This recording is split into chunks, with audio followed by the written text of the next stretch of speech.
दहन। देश और विदेश में रहने वाले भारतीय लोग दिवाली की रोशनी में जगमगाते रहते हैं और खुशियां मनाते हैं। तब भारत के हिमाचल की वादियों में छुपा गांव सिया काले अंधेरे में डूबा रहता है, जहां सदियों से किसी ने दिवाली नहीं मनाई।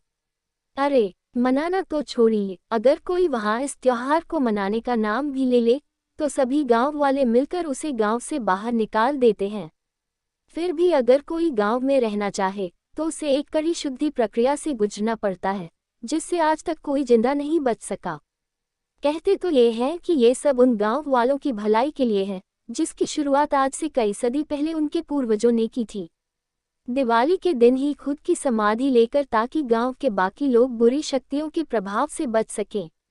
इन सभी बातों से अनजान गांव के विकास बोर्ड के पद पर एक नई अफसरनी अपनी बेटी अकीरा के साथ गांव में रहने आई थी। बेहद ही चंचल और खुले विचार की अकीरा दिखने में बहुत सुंदर थी, बिल्कुल अपनी माँ की तरह। अकीरा की माँ जितनी सुंदर थी, उतनी ही खतरनाक भी, मानो जंगल की शेरनी, जो किसी शेर से भी ज्यादा घातक साबित हो सकती थी। गांव में आते ही लोगों के बीच उसकी बातें होने लगी थी। मनोहर, सरपंच जी, मैडम बड़ी सख्त हो, एक ना चले किसी की। काहे तो यो भी कि अपने मर्द को जेल भिजवा के तलाक ले लिया उसने। सरपंच, अरे बहुत देखी मैंने ऐसी अफसरनी, इसे भी देख लेंगे, तू चिंता मत कर। मनोहर, एक बात और सरपंच जी, आपका लौंडा आजकल अफसरनी की बेटी के साथ ज्यादा घुल मिल रो है। सरपंच, अरे अरे, घुलने मिलने दो, जवान है, जमींदार का खून है, खून तो उफान मारेगा ही।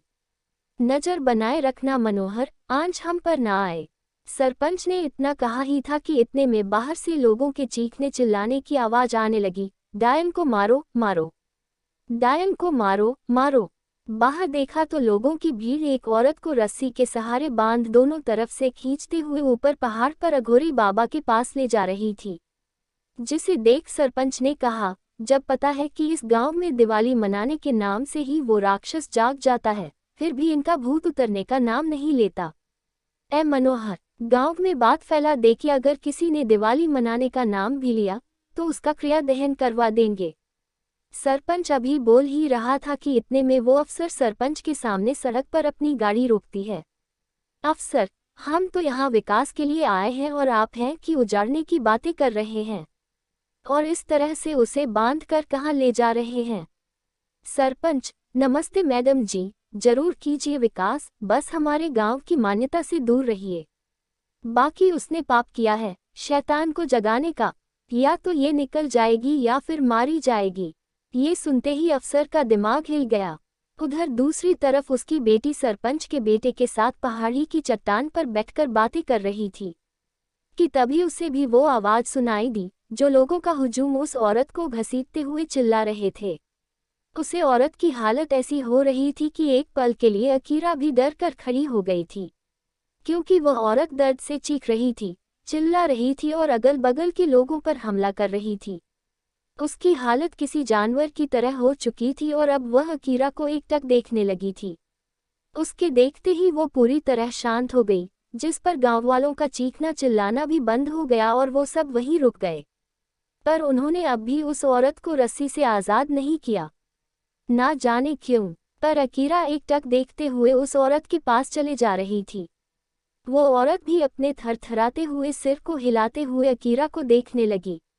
उसे इस तरह देख अकीरा अपनी लड़खड़ाती जुबान से उस औरत से कुछ कहना चाह रही थी कि इतने में वो अकीरा पर झपट पड़ी, और उसे कुछ होता इससे पहले ही सरपंच का बेटा रवि बीच में आकर अकीरा को बचा लेता है।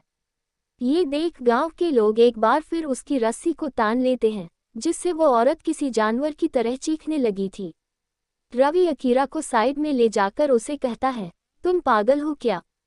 क्या जरूरत थी उसके सामने जाने की? अरे अब वो कोई आम औरत नहीं रही, उस पर राक्षस सवार हो गया है। अकीरा, पर ये लोग उन्हें कहाँ ले जा रहे हैं? रवि, तुम इन चीजों में मत पड़ो अकीरा, चलो चलते हैं यहाँ से। अकीरा, नहीं रवि, मुझे जानना है कि आखिर क्या करेंगे ये सब इस औरत के साथ। इतना कहते ही अकीरा उस भीड़ के पीछे पीछे पहाड़ी पर ऊपर की ओर भागने लगी। कुछ देर सोचने के बाद रवि भी भागते हुए उसके पास पहुंच जाता है। रवि, देखो अकीरा, हम चल तो रहे हैं, लेकिन वहां से दूर ही रहेंगे, ठीक है। रवि की बात सुन अकीरा भीड़ से थोड़ा दूर एक पेड़ के पास ही रुक जाती है और एकटक उस औरत को देखने लगती है जिसे गांव वालों ने 2 खूंटों से बांध दिया था। अचानक से सभी गांव वाले डायन को मारो मारो के बजाय अघोरी नंदा का जयकारा लगाने लगते हैं, जिससे हर तरफ वही नाम गूंजने लगता है और आते ही अपनी लचीली छड़ी उस औरत को बेतहाशा मारने लगता है और पूछता है, अघोरी नंदा, बता बता, तू क्या चाहती है? औरत, मौत, तुम सभी पापियों की मौत। उसकी बात सुन सभी सहम जाते हैं और आपस में फुसफुसाने लगते हैं। तभी अघोरी नंदा की तेज आवाज सुन सभी शांत हो गए।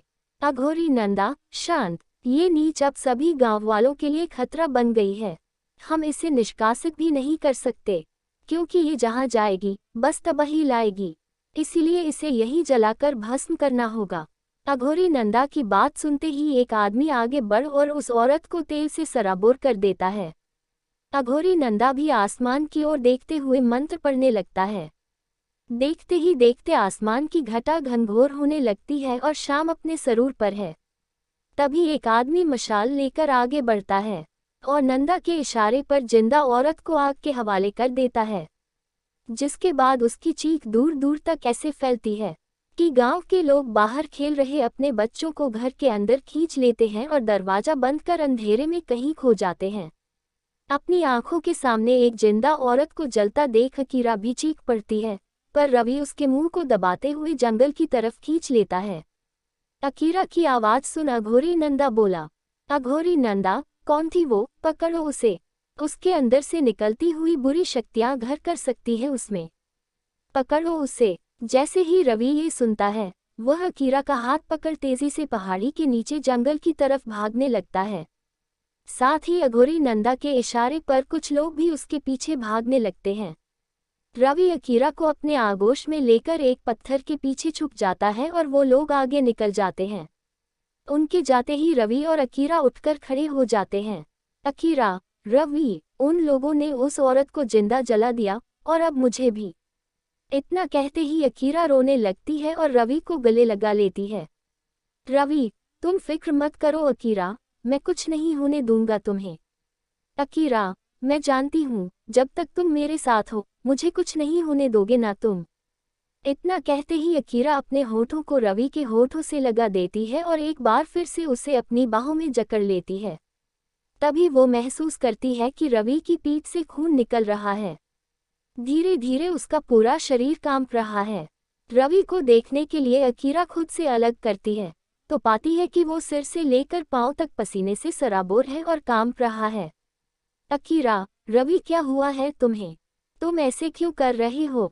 इतना कहते ही अकीरा अपने कदमों को पीछे ले लेती है।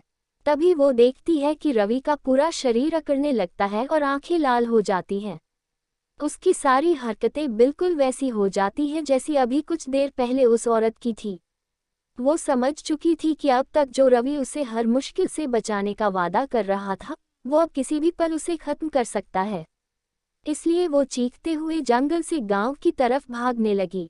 उसकी आवाज सुन अघोरी नंदा के लोग आने लगते हैं और रवि कुछ देर अपने शरीर को मरोड़ता है और फिर किसी जानवर की तरह अकीरा के पीछे पड़ जाता है। अकीरा भागते हुए अब गांव में पहुंच गई थी, लेकिन गांव का हर दरवाजा बंद था। वो कई दरवाजों के आगे चीखी, चिल्लाई भी, पर कोई भी मदद के लिए आगे नहीं आया। तभी उसकी नज़र रवि पर गई, जो उसे ढूंढता हुआ उसी ओर आ रहा था। उससे बचने के लिए अकीरा एक घर के पास छिप जाती है और रवि आगे निकल जाता है। तभी अकीरा को अपनी माँ दिखती है अपनी गाड़ी से जाते हुए। माँ देखते हुए अकीरा उसकी ओर बढ़ जाती है, लेकिन उसे रवि देख लेता है। अकीरा किसी भी तरह अपनी माँ को रोकने में कामयाब हो जाती है। अकीरा को इस हाल में देख उसकी माँ गाड़ी से उतर अपनी बेटी के पास आ उसे गले लगा लेती है। तभी रवि भी उसके पास आता है और उन पर झपटने वाला ही होता है कि तभी अघोरी नंदा के 4 लोग कवच बनकर उनके सामने खड़े हो जाते हैं। किसी के हाथ में मशाल तो किसी के हाथ में तलवार थी। इन लोगों को देख रवि एक पल के लिए रुक जाता है और एक ही जगह खड़े रहकर जानवर की तरह चिल्लाने लगता है।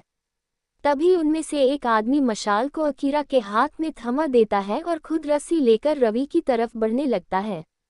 वो चारों लोग रवि को घेर लेते हैं और उसे बांधने के लिए जैसे ही रस्सी आगे फेंकते हैं, रवि उन चारों पर कहर बनकर बरस पड़ता है। देखते ही देखते वो सबको लहूलुहान कर खत्म कर देता है। अपनी आंखों के सामने सबको खत्म होता देख अकीरा और उसकी मां मशाल लिए वहां से भाग निकलते हैं।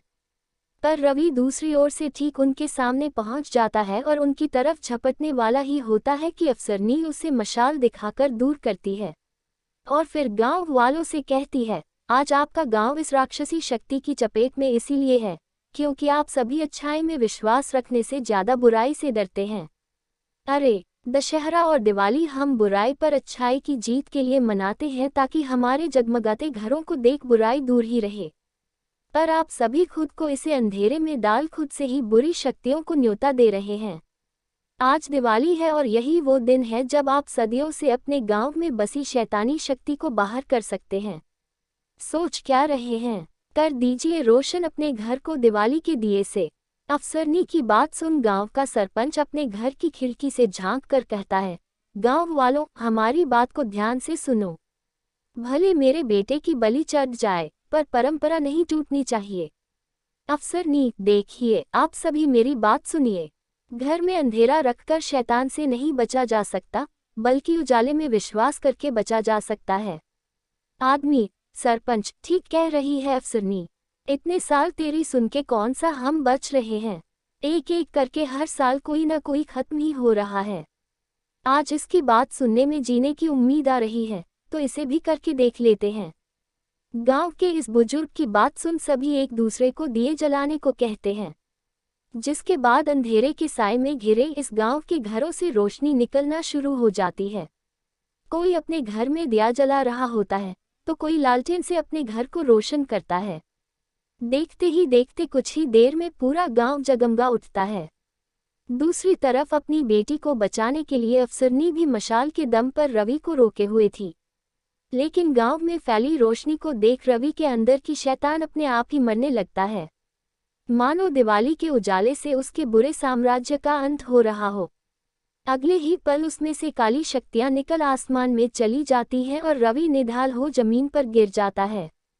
अकीरा उसे संभालने के लिए उसकी तरफ दौड़ पड़ती है। उसकी माँ उसे रोकती भी नहीं है, क्योंकि उसे पता है कि दिवाली के उजाले ने इस गांव में फैले सदियों के अंधेरे को खत्म कर दिया है। दोस्तों, ये डरावनी स्टोरी आपको कैसी लगी, नीचे कमेंट में हमें जरूर बताइएगा। कहानी को पूरा पढ़ने के लिए शुक्रिया।